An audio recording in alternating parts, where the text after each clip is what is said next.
Can you review a game without finishing it? It's an interesting question, and one that over the course of the last couple of months I have been deliberating over. Through that deliberation, I have come to the conclusion that there is no definitive answer.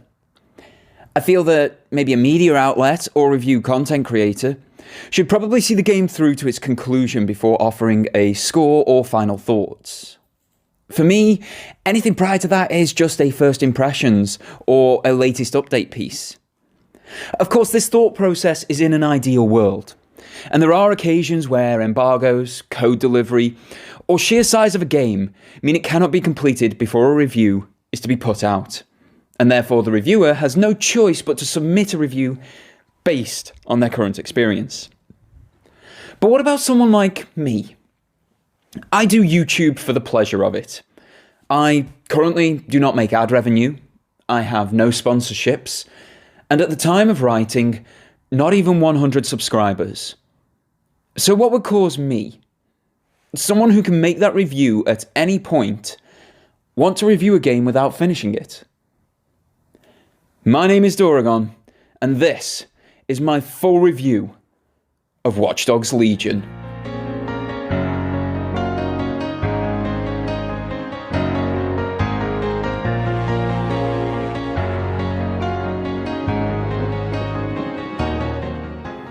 When Watch Dogs was first announced, I was quite excited for a very different type of game.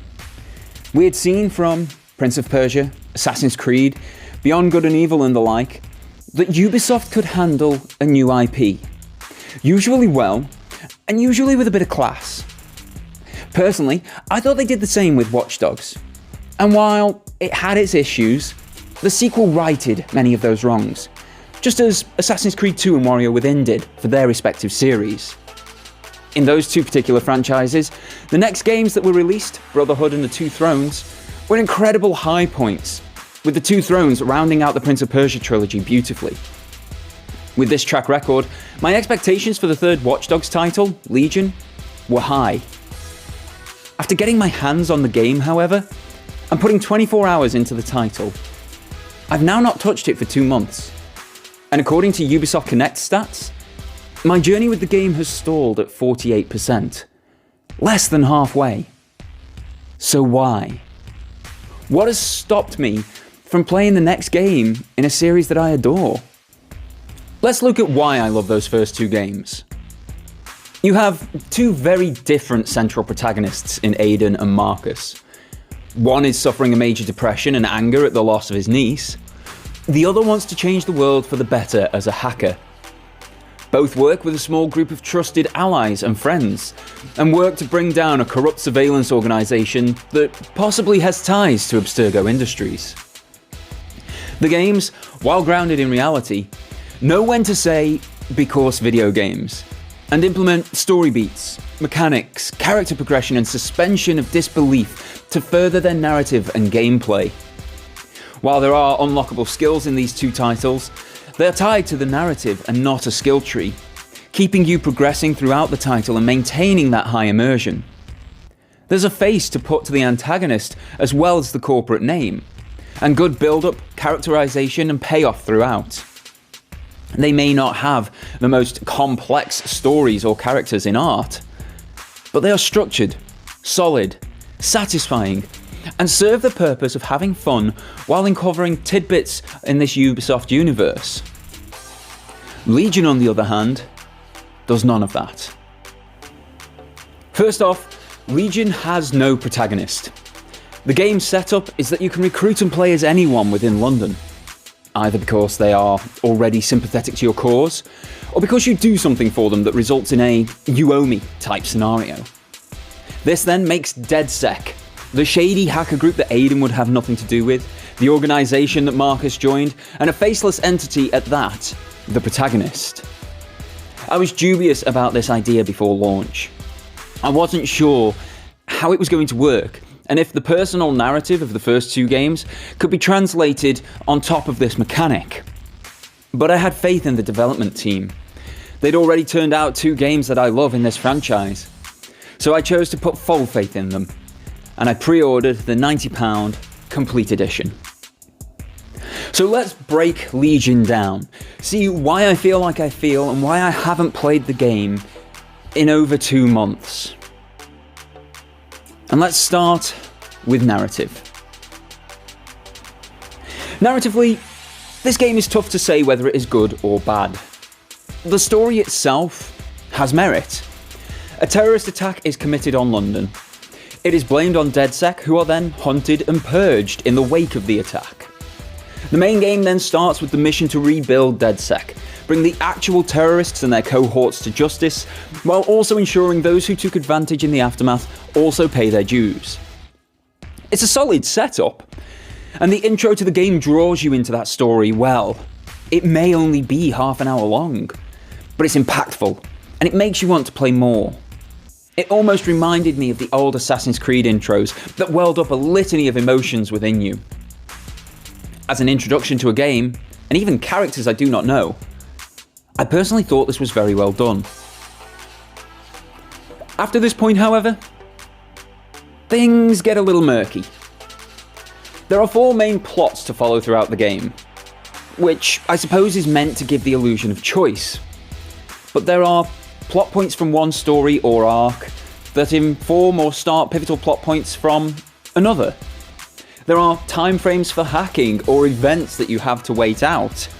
And while waiting, the game then presents you with the next main quest to fill that void.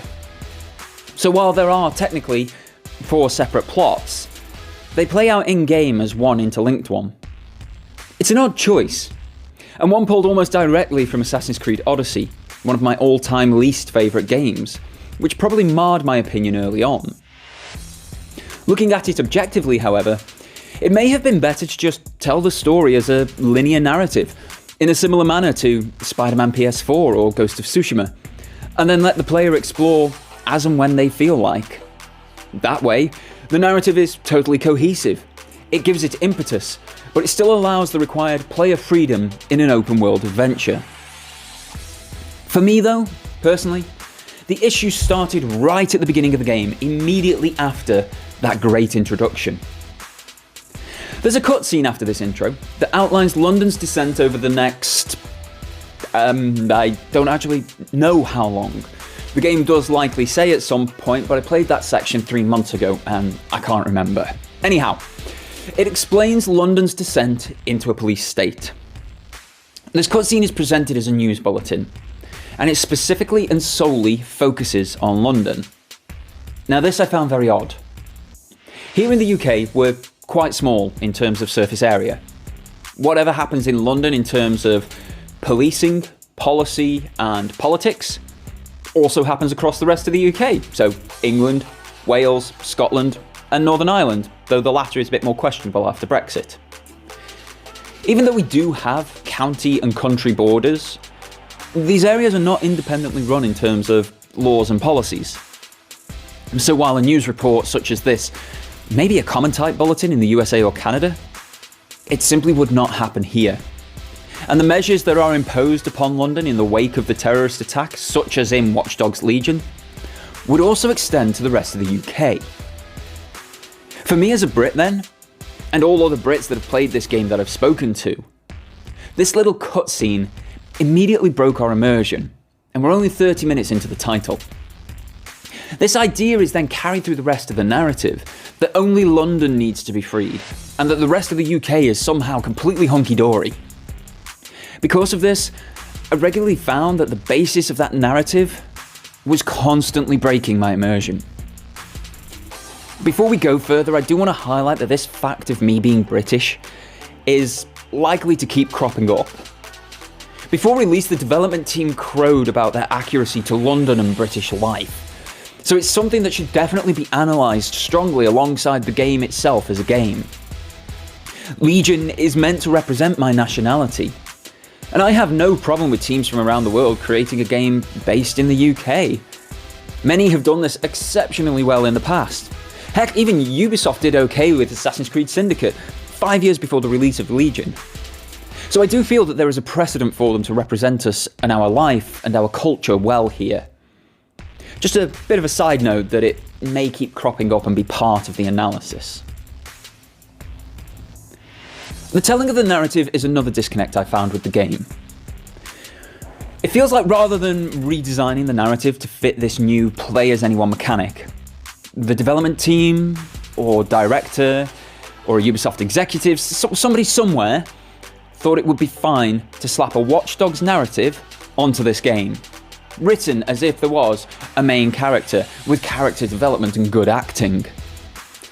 But the fact that you can literally be anyone in this story, even be a different person in every single cutscene, and then the narrative treats whoever you are playing as at the time as if they are the same person as earlier, even if the person from earlier is dead, breaks any impact that the story may have. I personally have this game on permadeath mode, meaning if a character dies in a mission, that's it. They are dead. I've had characters there for certain story beats who have then died before the next cutscene. But when I am then playing as a new recruit and the game treats them as the same person from earlier, even though that character is now dead, it breeds disconnect. And due to this, the stakes feel false. The emotional beats fall flat, and the interest from the player is dulled, simply because a story that was written for a central protagonist doesn't have a central protagonist. It's a shame, because if there was a singular character, or even a fleshed out group of characters, I feel we could actually connect with them, and therefore the story that was written for this game. This lack of some form of central protagonist just removes you as the player from the experience.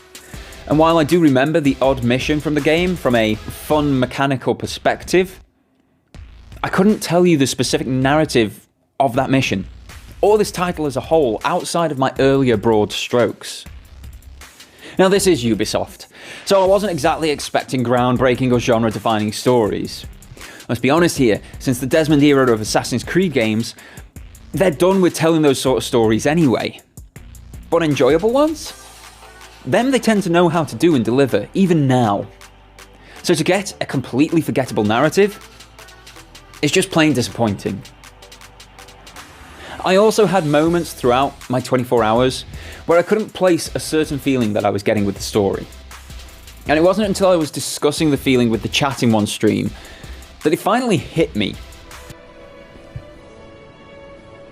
I think that might be one of my other big issues with the game. Because I am living in basically this dystopian Watch Dogs world already in the actual UK, to be constantly reminded of it whilst I'm trying to have an escaping gameplay is just a further kick in the teeth. Video games, as I mentioned in that clip, are meant to be an escape.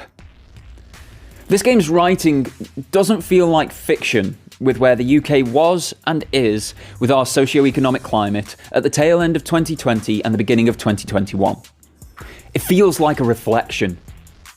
While you are fighting against that tyranny and corruption in-game, to switch from what feels like those said same issues in real life to an accentuated version of them in the game is straight up tiring. It's tough, and it's unsustainable to hold throughout the entire narrative. As a roundup of this section then, the narrative has promise, but its implementation, lack of a central protagonist in some form, and the inconsistencies with real life in the UK prevent me from connecting with it at all, or remembering what is going on, and this means that that promise is squandered. Next, I want to look at characters. Now, I normally don't cover characters as a separate section, as to me they drive forward and are part of the story. Legion, however, has this play-as-anyone mechanic, and all bar a few characters are procedurally generated, so I feel that they need a specific focus. I've struggled with the words to outline exactly how I feel about the characters of Legion. I'm currently on my 13th rewrite of this particular section, and I feel at this juncture, it may just be best to come out and say it. They're offensive. The development team apparently spent months in London during the production of Legion. They scanned maps, areas and buildings for perfect accuracy and immerse themselves in our capital's culture to deliver a highly accurate depiction of London. So I have to ask, did they ever once speak with a British person? The way the characters come across in this game, other than the straight up stupid or hilarious depending on what physical attributes and what voice are randomly assigned to an avatar, is if they are writing every character as if they're Dick Van Dyke from Mary Poppins. An American playing what they think is a Brit and putting on what they think is a British accent, but missing the mark and landing somewhere completely made up. It's a stereotype, and a poor one at that. I was born in the 80s, and I grew up through the 90s and noughties. During that time, I became very aware of America's perception of Brits through how we are shown within their TV shows and movies. At the time, however, I shrugged this off as a running joke, similar to the whole "oh, Australians are criminals" joke, due to the manner in which their country's modern society was formed. I then met an American family while snowboarding on a college trip in Italy. I was 17 at the time, and they were hugely interested to speak to my lecturers, my classmates, and myself to see what we were like. One of the things that was said specifically to me was that you don't sound British. Confused, I asked them why. And it was because I didn't sound like the Brits that they knew from their shows and movies. That Dick Van Dyke stereotype. As a 17-year-old, that annoyed me. And I'm pretty sure my face did not hide my feelings. As a 33-year-old, I have literally every character in a supposedly British game from a massive and respected publisher-developer meeting that same stereotype. And atop that, the studio with great bravado say that this is an accurate depiction of London and Brits. Now that just cuts deep. Now I know it may sound silly. I'm a white British man. To be offended by this game when there are bigger fish to fry, such as gender and race inequality in life and media, will ring hollow for many. But this is a game from Ubisoft, a ginormous developer and publisher who make so many types and genres of games. If they are misrepresenting and offending people like me, who are born with a level of privilege in this world just from our gender and skin tone, what are they doing to other sectors of society? It is a matter that shouldn't be overlooked and should be called out when spotted, regardless of the source or type of misrepresentation. Because now that I am finally on the receiving end of this sort of misrepresentation, it has shown me just how disrespectful and destructive it is. If we move on from the offensiveness of the characters, every single avatar in this game is ugly. No, I'm not talking about their physical beauty or whether they can be considered attractive here. It's about how they're pulled together and created. Even those that weren't generated by the engine and were actually designed. Whatever base structure and system is being used to generate and build these characters doesn't seem to know what makes an acceptable looking human being. From the weird bulbous shape of all women in the game, to the men all having the exact same face shape. Then you have the features and structures which are just off in a way I can't explain. Every avatar stands out for how bad they look. Add in the auto-tuned stereotyped accents, the fact that all procedurally generated NPCs or recruits are speaking American English and not actual English, that every accent is either Dick Van Dyke or New York Irish, and it makes the game hard to look at and hear and take seriously. No matter what activity you're undertaking, your eyes and ears are assaulted from unwanted visuals and sounds that somehow you're meant to stick with for 50 plus hours. Then there is the fact that these characters, these NPCs, agents, Pokemon, whatever you want to call them, are empty. There are literally no character traits for anyone that you recruit, and no personality outside of a written blurb in a menu. Now, do not get me wrong. Narrative-driven games can work with a hollow protagonist. But generally these are in RPGs, where you create your character and head off on your way with incredibly arbitrarily assigned stats if you're me. But the reason this works in that scenario is that you as the player project your own wants and personality onto that hollow avatar.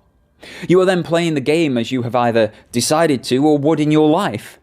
And the role of protagonist is taken on by you, or the version of yourself you've created for this role-playing playthrough. Watch Dogs Legion is not an RPG though.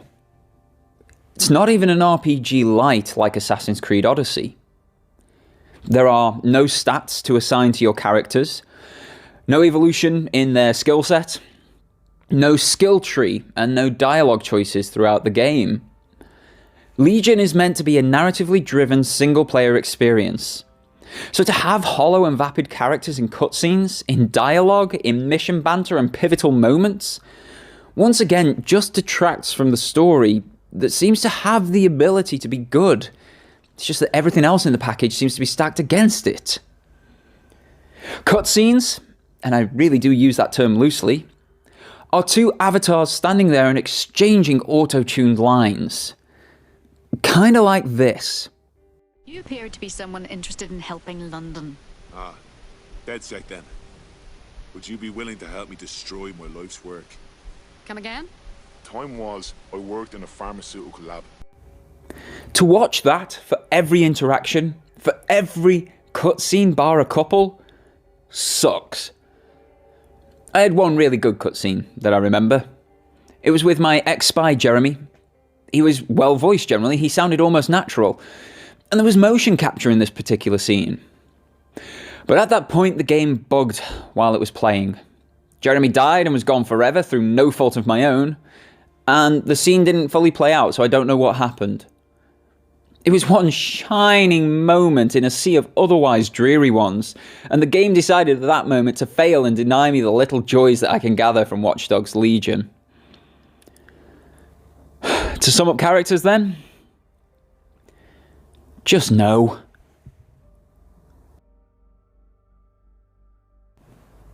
Looking at mechanics, Watch Dogs is not a complicated franchise to play. And while you could argue that the ease of hacking in 1 and 2 is completely unrealistic, these games are meant to be fun. And as mentioned earlier, on those titles the team knew when to utilise because video games. And the hacking mechanics and actions of those mechanics were one of those moments. I know, for example, that I cannot walk down the street and blow a water main with a single tap of the screen on my phone. Nor can I Italian job the city and turn every light green in exactly the same way. Or I can't go and raise and lower bollards with the speed and precision to take out a following police car. Again, with just my phone. Hacking in real life is a laborious and time-consuming activity. If that were to be translated into the Watch Dogs games, of a 30-hour campaign, you're probably looking at 26 hours of waiting around, sitting at a computer, tweaking code and running further attacks. Lots and lots of waiting. Personally, I think a game based on that mechanic would have to have the best story ever written to be viable. I'm not saying it's impossible, just much more work and much harder to achieve. So the Watch Dogs team went with fun, and the core mechanics of running, climbing, driving, hacking and combat were built in a way to fit that world and narrative that they had created.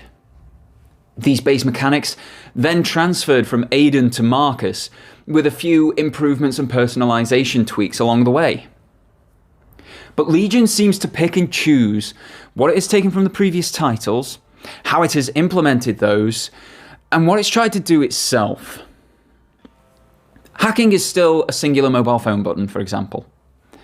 But the fidelity and types of hacks are limited in comparison to its predecessors. Gone are the traffic control options and water mains. Bollards are replaced by raising blockers that create a jump from the right-hand side of the road. Fun, but absolutely useless in a car chase, and Britain does love a good bollard, so they're missed. Traps are nowhere near as prevalent or as varied as in 1 and 2. You have electrical circuit breakers, junctions, or explosives only, and these seem to be placed way off patrol paths more than on them, meaning that you have to attract an enemy to a certain position to utilise the trap, defeating the point of having a stealth approach in the first place. Hacking feels very basic and limited in Legion when compared to the previous titles in the series, and they weren't exactly complex to start with. Moving on to driving. Oh, I cannot state how much I hate the driving. Have you ever just jumped out of driving a modern car into driving a much older one? I'm not talking about the icons like the E-Type Jag or a Mustang, but something more mundane like a Morris Marina or a Metro. An everyday car from decades ago. If you have, the difference in feeling is immediate and quite startling. The ride feels squidgy and soft, and the controls feel limp. Your brakes are spongy and they take much longer to take full effect. It's a softer and different experience that highlights just how far the modern everyday car has come. Legion's driving feels like a completely rebuilt system, but it feels like jumping into that old car. Its loose controls, unexcited and uninspired handling, coupled with really poor sound design. Like, all of these electric cars are electric, yet they make more noise than any petrol car I've come across, and they have more gears than a Fast and Furious protagonist. Like, all of these things make you not want to drive in the game at all. Thankfully, Ubisoft have implemented their auto-drive feature here, meaning that you can set the car off on its merry way, go make yourself a brew, and upon your return you should have reached your destination. But that defeats the point of having driving mechanics in a game. And here's the bigger kicker. Legion's not an old title. It's not an old car, to continue that analogy. It's new. Even at the point of writing this review, it is new. And the driving mechanics feel better in 2016's Watch Dogs 2 than they do in this title from 4 years later. It's actually almost impressive how bad the driving mechanics actually are. Then there's combat. Most of the time in this game, you're going to be playing as a standard recruit. As a standard recruit, you're an everyday Joe, so their combat is all non-lethal. Tasers, stun guns, that sort of stuff. Which would be fine, but the enemies all use lethal combat regardless of the situation, which is so much more effective than your taser or stun gun. Sure, you can use the hacked traps to help you out, and you do have the odd non-lethal option like sleep or knockout, but an unconscious target can be woken up. Combat therefore feels stacked against you as the player, as your attacks are much less powerful and less effective than your opposition. This setup could create an interesting dynamic and approach to these combat scenarios. But again, the DedSec agents are so two-dimensional that every single one of them is kitted out with the exact same ineffective gear. And when the mission design has enemies also spawn behind you or corner you in tight quarters, what starts out as an interesting concept just becomes unfairly stacked against you. It feels like there's no balance, and a wholehearted lack of finality to the combat that you partake in. And when married with the driving and hacking issues highlighted already, the game actually just ends up creating a sense of boredom. And that's only 3 gameplay factors. Possibly the worst offence, though, is that Watch Dogs Legion, a 2020 title, feels old. I get the whole familiarity idea, that a new game in a franchise should feel similar to the ones that came before it. The Last of Us Part 2 was a perfect example of this. The difference being with that game, that there was hard work put in on a brand new engine to make it feel similar to the older titles. But in reality be better in every single way. That's the level of detail and attention that developers like Naughty Dog put into their titles. Ubisoft, on the other hand, it feels like they're building on an ancient engine. It might well be the engine from the first 2 games in the series, but it's probably more likely the latest Anvil engine introduced in Assassin's Creed Origins. And what they're trying to do is build something on an engine that simply cannot handle what they envisioned on any scale, let alone on a massive open world scale. When playing Legion, you can feel the engine straining, creaking, and about to break in game. So in a title that is meant to bring the most out of new hardware like the Xbox Series X and PlayStation 5, to feel this old at launch, due to what I can only think are cost-saving exercises, is inexcusable. A new engine should have been built for this game, for all of its unique and interesting facets and ideas. If it had, we would likely have had a much better gameplay experience, and I wouldn't be sitting here basically spending half an hour or more complaining about every little factor. But as it is, the game feels clunky, inaccurate, and slow in moment-to-moment gameplay, with mechanical design choices that are seemingly only there to hamper the player. There are also many mechanics and gameplay elements that were shown off to us pre-launch in things like the E3 2018 demo, that you simply don't see here in the final product. For example, agent levels, agent skill sets, agent traits that can be adjusted and changed. That 2018 showcase also looked better. It looked smoother. And it looked better integrated for a gameplay experience, like sending off an agent who has died in the field rather than just picking your next Digimon like we have now. But the game that we actually got, even after an additional 6-month delay to make the best thing that they could, just like the characters in the section previously, the mechanics and gameplay feel empty.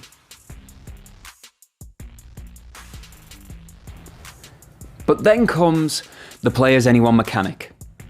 The entire selling point of this title. It's saving grace, it's coup de grace. It's this mechanic that has removed me from the narrative and it's impacted others across the game. So it's gotta be the best aspect. It's gotta be so robust and so highly polished that these other factors can be totally overlooked. Right? Well, no.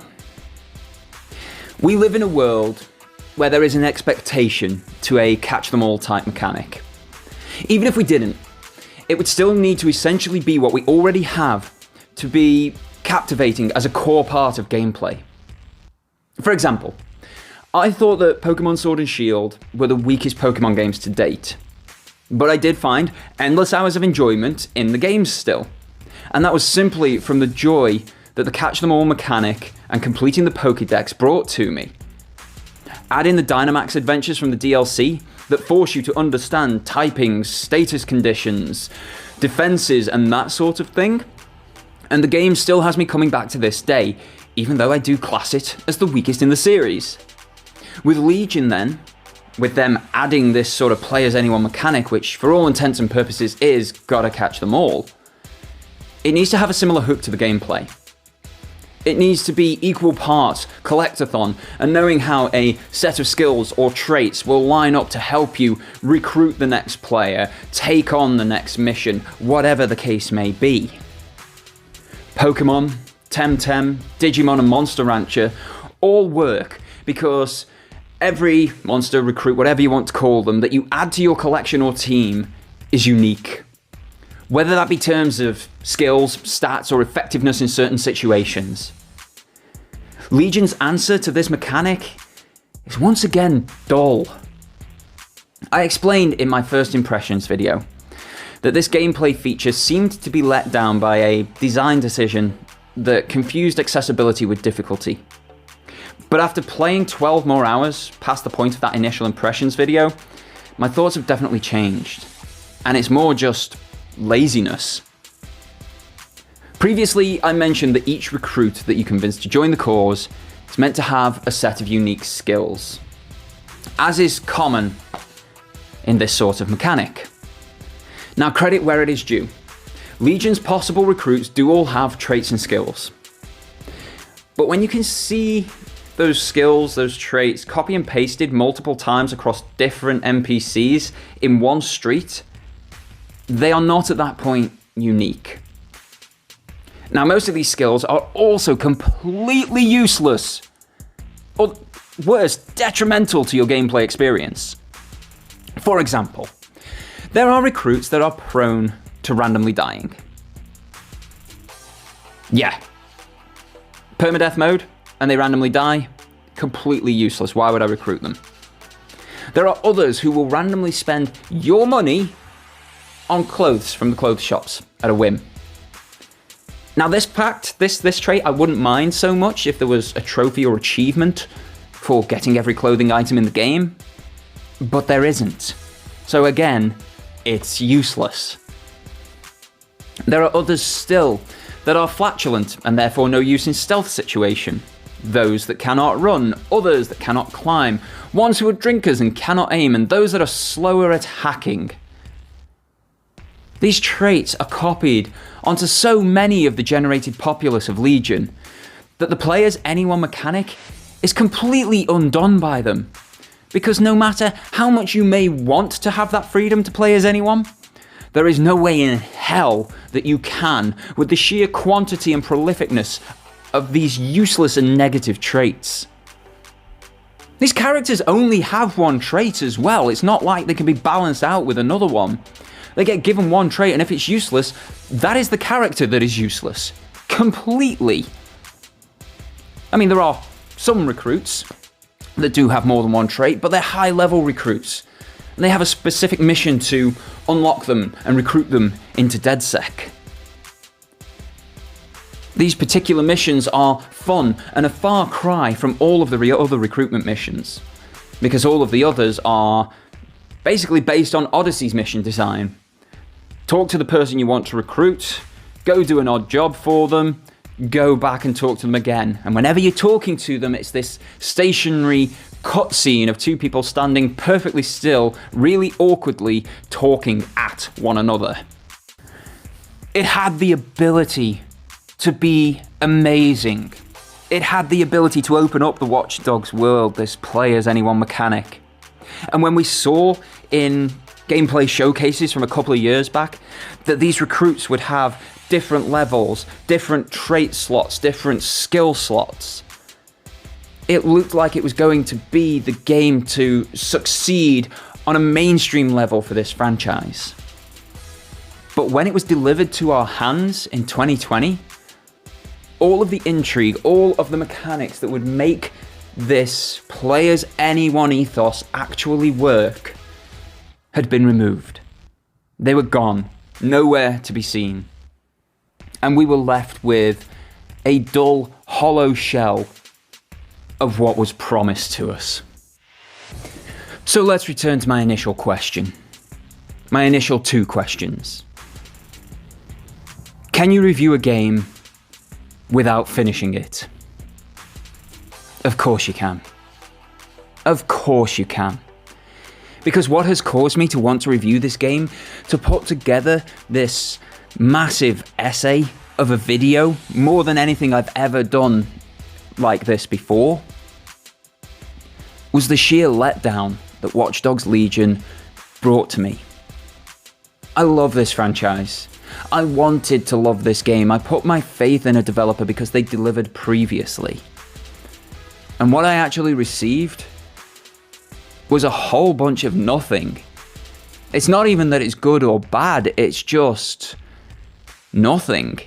It's almost like it's an entire game of lip service rather than actual action.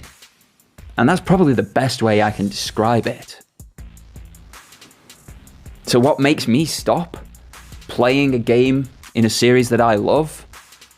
What makes me quit at 48% completion rather than going to the end and seeing this through? When a developer puts no care into a game that I care deeply about, when a developer makes design choices that seem to only be there to hamper the player experience. When they want to implement this massive, sweeping change to the mechanics of the series, but try and shoehorn it into existing structures that it just can't handle. That's what makes me want to stop. When my fun factor stops, when my enjoyment from a narrative or gameplay perspective stops, when bugs or design choices stop me from having that fun, that's why I stopped playing a game like that. I've already said it in this video, that it is such a shame. Watch Dogs is a franchise that I have enjoyed since it was first announced back in, I think it was 2012. I enjoyed the first game, I loved the dark nature of it, the realistic, gritty nature of it. I really enjoyed the light-hearted, more trolly take on the second game, even though I can totally understand why others may hate that. What I can't understand, what I can't get on board with, is the version of Watch Dogs that we were given in 2020. It feels like a death knell for the series. It feels like the bell is tolling and Watch Dogs has already sung its final hymn. And that's sad, because it's gone out with a whimper if that's the case, rather than the brilliant bravado that it brought in 1 and 2. I would like to thank you all for sticking around for the entire rant, rage, review, whatever you want to call this video by the end of it. I wanted this to be really structured. It took me many, many days to actually write the script for it. And it's only at this end point here where I'm thanking you for tuning in that I'm unscripted. So, thank you. Thank you for sticking around. Let me know what you think in the comments down below, because I'd be very intrigued to see what other Watch Dogs fans feel about the direction that the series has taken with Legion. But in the meantime, guys, I would like to thank you all very much for tuning in. I would like to remind you all to hit like, hit subscribe if you haven't done so already, and slap that bell for notifications so you can see when new videos go live, whether that be gameplay, reviews such as this, mad rants like I've done for Destiny, whatever the case may be. But whatever you do, I appreciate you stopping by and watching this video regardless. My name is Doragon, this has been my review for Watch Dogs Legion, and until next time folks, have a wonderful day, and take care.